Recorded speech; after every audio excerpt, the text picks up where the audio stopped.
अस्सलाम वालेकुम, मैं हूं Shayan and welcome to the new vlog. How much do I spend as a student in America. बहुत सारे लोग मुझसे पूछते हैं कि आपके मंथली एक्सपेंसेस कितने हो जाते हैं। अगर हम स्टूडेंट हैं, हम अमेरिका की तरफ आ रही हैं, हमारे पर मंथ कितने एक्सपेंसेस हो जाएंगे। तो आज इस वीडियो में इस पर बात करते हैं कि आपका डेली कितना एक्सपेंस हो जाएगा, मंथली कितने आपके एक्सपेंसेस हो जाएंगे। इस वक्त मैं कुछ काम करके घर वापस आ रहा हूँ और यहाँ पर बारिश हो रही है, तो मैं घर में जाकर ही आपसे आराम से बात करता हूँ। जी, तो इस वक्त मैं अपने घर आ गया हूँ और बाहर बहुत ही ज्यादा बारिश हो रही है। इस वक्त शिकागो का जो मौसम है वो बहुत ही ज्यादा अनएक्सपेक्टेड है। यहाँ पर पता नहीं चलता बारिश होते हुए। तो अभी इस वक्त बारिश हो रही है। जब मैं बाहर जा रहा था तब सनलाइट थी और जब मैं वापस आया हूँ और यहाँ पर अब बहुत ही ज्यादा तेज बारिश हो रही है। तो यहाँ पर भी जो वेदर है वो बिल्कुल एम्स्टर्डम की तरह बना हुआ है। अच्छा, बात करते हैं कि मैं यहाँ पर मेरे मंथली एक्सपेंसेस कितना होते हैं। अच्छा, अमेरिका हर कोई आना चाहता है तो यहाँ पर हर कोई सकता है, बट मेन चीज है यहाँ पर अपने एक्सपेंसेस बेयर करना, क्योंकि यहाँ पर जो लिविंग कॉस्ट है वो आराम से बढ़ती जा रही है। तो स्टूडेंट को बिल्कुल अपना पूरा बजट वगैरह माइंड में रख के चलना पड़ता है, क्योंकि यहाँ पर आपको एक्सपेंसेस का पता ही नहीं चलता। शुरू करता हूँ मैं अपने एक्सपेंसेस से। जो मेरा सबसे ज्यादा मेन एक्सपेंस आता है वो है मेरा हाउस, और हाउस का मैंने रेंट पे करना होता है। अच्छा, ये हाउस मेरे नाम पे है, मेरी लीज पे है बेसिकली, और यहाँ पर मेरे दोस्त यार भी रहते हैं, तो हम सारे बिल की कंट्रीब्यूट करते हैं। तो बेसिकली मैं बेसमेंट में रहता हूँ, तो मैं थोड़ा सा ज़्यादा रेंट देता हूँ क्योंकि मैं अकेला रहता हूँ। बाकी रूम्स में मेरे दोस्त वगैरह रहते हैं, तो वो सारे रेंट कंट्रीब्यूट करते हैं।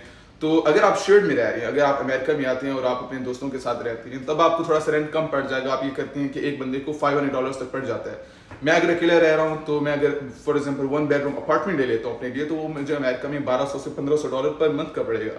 और अगर मैं 2 बेडरूम अपार्टमेंट लेता हूँ वो मुझे $2000 तक जाके पड़ेगा। इस तरह से इस हाउस का भी रेंट अराउंड $2500 है। तो हम सारी मिलकर कंट्रीब्यूट करते हैं। अब मैं अगर अपना कहूँ तो मेरा $800 तक चला जाता है अपार्टमेंट में, अपने हाउस पर। उसके अलावा जो आपके यूटिलिटीज के बिल है, आपको गैस का बिल लाना है, आपको इंटरनेट का बिल लाना है, इसके अलावा आपको इलेक्ट्रिसिटी, वाटर का बिल, सारा कुछ। वाटर का हमारा बिल $300 आ गया था बीच में। तो यहाँ पर आपको यूटिलिटीज का भी आपने अपना पे करना होगा। यूटिलिटीज का पर हेड हमें कितना पड़ जाता है, एक पर्सन को पड़ जाता है per month in between $70 to $100 पर पर्सन पड़ जाता है। तो मेरा $800 $900 टोटल एक्सपेंसेस हो जाता है, यूटिलिटीज और मेरा जो रेंट वगैरह ये सारे मिला के। उसके बाद जो आपका सबसे मेन एक्सपेंस आता है वो है आपकी ट्रांसपोर्टेशन। आप के पास अगर अपनी गाड़ी है तो आपके थोड़े एक्सपेंस ज़्यादा होंगे। अगर आप पब्लिक ट्रांसपोर्ट यूज़ करते हैं, मोस्ट ऑफ द स्टूडेंट्स जो अमेरिका में आते हैं वो मोस्टली गाड़ी नहीं रखते, क्योंकि हर कोई अफोर्ड भी नहीं कर सकता और उसके एक्सपेंसेस भी होते हैं, तो पब्लिक ट्रांसपोर्ट यूज़ करते हैं। अब डिपेंड करते हैं आप अमेरिका में किस सिटी में रह रहे हैं। आप शिकागो में रह रहे हैं, आप ह्यूस्टन में रह रहे हैं, आप न्यूयॉर्क में रह रहे हैं, तो एक्सपेंस थोड़े से डिफरेंट होते हैं। मैं शिकागो में रहता हूँ। अच्छा, मैं पब्लिक ट्रांसपोर्ट ऐसे यूज़ नहीं करता। अगर मेरा कोई दोस्त यूज़ करता है तो उसके $100 तक पब्लिक ट्रांसपोर्ट पे एक्सपेंस आ जाते हैं। डिपेंड्स करते हैं आपकी यूनिवर्सिटी कितना दूर है। इसके अलावा अगर आप बाहर ज़्यादा जाते हैं, आप घूमने फिरने जाते हैं, depends on person to person, but usually $100 तक आ जाता है अगर आप पब्लिक ट्रांसपोर्ट यूज़ करते हैं। अब आ जाती है मेन चीज़, अगर आपके पास अपनी गाड़ी है। अच्छा, तो गाड़ी वैसे कैश पे लेनी चाहिए। अगर कोई फाइनेंस कराता है तो उसे फिर पर मंथ उसकी इंस्टॉलमेंट्स भी देनी होती है। तो मेरा जो गाड़ी का सबसे मेन एक्सपेंस है वो है इंश्योरेंस। अच्छा, अमेरिका में आप यहाँ पर गाड़ी ड्राइव भी नहीं कर सकते विदाउट इंश्योरेंस। आपको अपनी इंश्योरेंस लेनी पड़ती है। $250 की मेरी पर मंथ की इंश्योरेंस होती है। उसके अलावा मेरा जो और एक्सपेंस आ जाता है वो है गाड़ी का फ्यूल। तो मैं यूजुअली $150 का मेरा फ्यूल लग जाता है पर मंथ गाड़ी पे। तो $400 यहाँ पर हो जाते हैं जो मेरा एक्सपेंस हो जाता है। उसके अलावा अगर आप हाईवे वगैरह पर जाते हैं, आप शिकागो डाउनटाउन की तरफ जा रहे होते हैं, तो आपको टूल्स वगैरह भी पड़ती हैं। आप अगर हाईवे वगैरह यूज़ करते हैं तो आपको टूल्स पे करने होते हैं, उसके अलग एक्सपेंस हो जाते हैं। बट आप रफली रख सकते हैं कि $400 तक मुझे मेरी गाड़ी और इंश्योरेंस पे मेरे एक्सपेंस हो जाते हैं। अब जो मेन चीज़ वो है ग्रॉसरीज। आपने खाना पीना तो है, तो भाई मैं तो बहुत ज़्यादा फूडी हूँ। It depends on person to person food का भी। अब कुछ जो दोस्त हैं, कुछ मेरे स्टूडेंट्स हैं, वो रेस्टोरेंट्स में भी कोई काम करता है, कोई कहाँ पे काम करता है, तो अक्सर तो उनको फूड का ज़्यादा इशू नहीं होता है। बट मैं जो घर में होता हूँ तो मुझे अपना खाना खुद मोस्टली बनाना पड़ता है, और and I like to cook. मेरी अम्मी भी मुझे कहती रहती है, शायद make a vlog on cooking. मैं बहुत अच्छे खाने बना लेता हूँ, तो मुझे खाना बहुत ज़्यादा पसंद है। तो डिपेंड करते हैं। अब मैं मोस्टली चिकन वगैरह ले आता हूँ। मैं पूरी 2-2 वीक्स की या 10 दिन की ग्रॉसरीज कर आता हूँ। तो मैं चिकन वगैरह ले आता हूँ, लैम्ब ले आता हूँ, और उसके अलावा राइस, सारी वेजिटेबल, सब कुछ, सैलेड्स वगैरह। और मैं हर वीक अपने शेक्स वगैरह के लिए भी एक्सपेंस करते रहता हूँ। तो मेरे जो खाने पीने पे है, मेरा पर मंथ आराम से $400 तो ग्रॉसरीज में लग जाता है, क्योंकि मैं कुछ ज़्यादा ही एक्सपेंस अपनी फूड पर करता हूँ। उसके अलावा एक और एक्सपेंस आ जाता है, वो है ईटिंग आउट। अच्छा, आप अपने दोस्तों के साथ होते हैं, कभी प्लान बन जाता है कि यार बाहर खाना है, आज बाहर जाके कुछ अच्छा सा खाते पीते हैं, कुछ पार्टी वार्टी करते हैं, तो आपके वहाँ पर भी अच्छे खासे एक्सपेंस हो जाने हैं। और मुझे वैसे भी शौक है, मैं एक्सप्लोर करते रहता हूँ different cuisine, like middle eastern food मुझे बहुत ज़्यादा पसंद है, टर्किश फूड भी मुझे बहुत ही ज़्यादा पसंद है। तो मैं बाहर जाता रहता हूँ, मैं ट्राई करता रहता हूँ। तो मेरे $200 तो 200 से $250 ईजिली बाहर खाने पीने पे लग जाते हैं। अब ये it depends on person to person. कुछ लोग अगर सेविंग कर रहे होते हैं वो ज़्यादा बाहर नहीं जाते, वो they try to save as much money as possible. So it depends on person to person. But मेरे $250 ईटिंग आउट पर भी हो जाती है मैं जब बाहर जाता हूँ खाना पीने। तो $400 मेरे ग्रॉसरीज पे एंड $250 जो मैं बाहर खाने पीने जाता हूँ। इसके अलावा एक और एक्सपेंस जो आपको हर मंथ पे करना है वो है आपका इंटरनेट का पैकेज। बेसिकली आपने अपने मोबाइल पे अपना इंटरनेट पैकेज लगाना है, क्योंकि आपने अपने दोस्तों को कॉल करनी है, मैसेज करना है, आपने कम्युनिकेट करना है। तो वो भी यहाँ पर $40-50 पर मंथ पड़ जाता है। कुछ ऑफर्स आती हैं, जैसे मोबाइल है वो आपको फर्स्ट 3 मंथ्स के लिए थोड़ा सा ऑफर देता है कि आपको $40-50 में 3 मंथ का पैकेज मिल जाता है। बट फिर आपने हर मंथ आपने $35-50 पे करना होता है। तो ये भी आपको हर मंथ आपने पे करना है।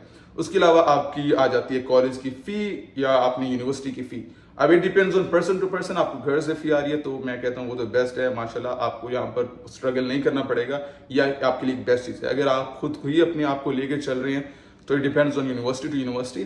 कुछ यूनिवर्सिटीज़ की फ़ी होती है $10,000 से $15,000, कुछ की भी $8,000 भी पर सेमेस्टर होती है, तो वो थोड़ी सी मैनेजेबल हो जाती है। अब कम्युनिटी कॉलेज की फ़ी, जो हमारी कम्युनिटी कॉलेज की फ़ी है वो $7,000 से $8,000 पर सेमेस्टर है। मुझे ऑन कैंपस जॉब मिली हुई है तो मेरी फ़ी हाफ हो गई है, $3,500। तो एक तरह से $500-600 मेरा पर मंथ मेरी फ़ी में भी चला जाता है। सो अगर मैं टोटल चीज़ों को काउंट करूँ, पैसे जो मैं अपने मंथली एक्सपेंस मोस्टली ट्रैक करता हूँ, वो मेरे जो पर्सनल एक्सपेंसेस हैं वो मेरे 2200 से लेके 2500 तक चले जाते हैं हर मंथ, जो मैं देखता हूँ। उसके अलावा मेरे थोड़ा अपना बिजनेस एक्सपेंसेस हैं वो अलग हैं। जैसे मैंने सॉफ्टवेयर की सब्सक्रिप्शन है, मेरे एम्प्लॉयज़ की सैलरी है, वो सारा कुछ वो एक डिफरेंट चीज़ है। बट जो मेरे पर्सनल एक्सपेंसेस हैं that varies in between $2,200 to $2,500 per month. It also depends on person to person. आप किन चीज़ों पे कितना एक्सपेंस करते हैं। आप इसे श्रिंक करके $1,500 तक भी लेके जा सकते हैं, $1,400 तक भी लेके जा सकते हैं। So it all depends on you. तो मेरे ये एक्सपेंसेस हैं। अगर आप इंटरनेशनल स्टूडेंट हैं, यहाँ पर आ रही हैं, तो आपको थोड़ा सा आइडिया हो जाएगा कि आपकी कहाँ पर कितने एक्सपेंस हो जाएंगे। तो मेक श्योर आप अपना बिल्कुल प्रिपेयर होके आएँ। तो मोस्टली जब हम शुरू में आते हम इतना बजट का ख्याल नहीं रखते। लाइक जब मैं आ रहा था तो मेरे वैसे जेब में उस वक्त $4,000 थे, क्योंकि मुझे पता था थोड़ा मेरा पैसिव इनकम है, मेरा बिजनेस है, तो मुझे पैसिव थोड़ी सी इनकम आ जाएगी। बट अमेरिका की एक और चीज़ मुझे बहुत अच्छी लगती है कि यहाँ पर जो अपनी फ़ी है यूनिवर्सिटी की, वो जब आप अमेरिका में आएंगे आपने यहाँ पर तब आके देनी है।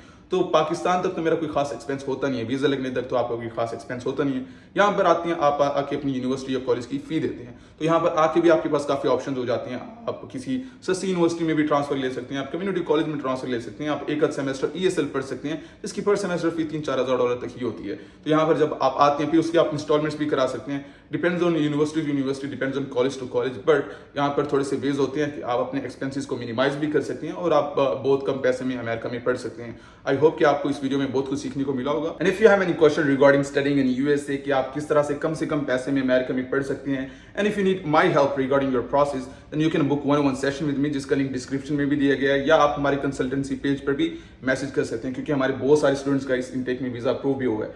आई होप कि आपको ये वीडियो बहुत अच्छी लगी होगी। और भी इस चैनल पर मैंने काफी इंफॉर्मेटिव वीडियोस अपलोड की हुई हैं, और अगर आप चाहते हैं तो आप वो वीडियोस भी देख सकते हैं। If you have not subscribe the channel, you can subscribe the channel. पर इंशाल्लाह मिलते हैं अगली वीडियो में, तब तक के लिए अल्लाह हाफिज।